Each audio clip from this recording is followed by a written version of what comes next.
সাথে সর্বস্তরের মানুষ তার পদত্যাগ দাবি করতেছে। আমরাও আজকের এই মানববন্ধন থেকে তার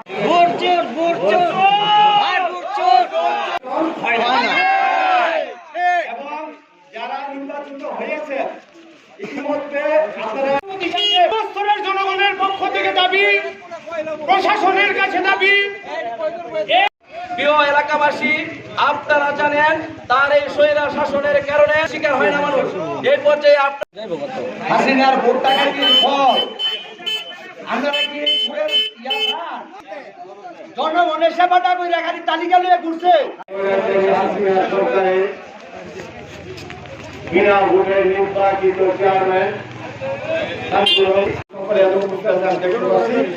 আমি একটা কথা বলতে চাই, 17 সালের পর থেকে শেখ হাসিনা ক্ষমতা আসার পর থেকে স্বাধীনতার পর নজর পরিণয় পরিষদের সামনে এত লোকে লোকান্তরিত হবে, কারণ তারা আজকে তাদের একটাই দাবি।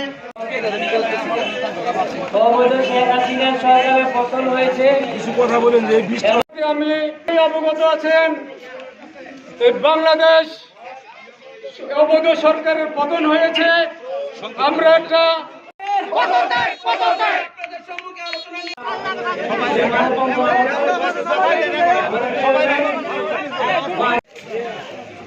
আমি আজকে প্রায় 3 বছর হয়ে গেছে যে চেয়ারম্যান স্বপন সাথে আমি আমরা জনগণে যদি ভাই এমন দৌড়ান দিব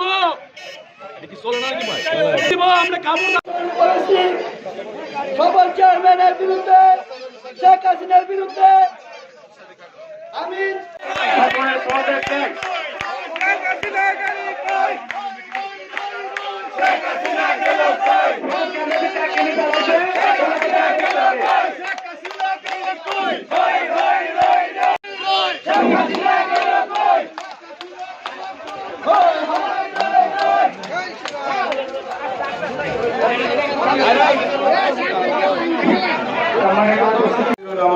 আসসালামু আলাইকুম।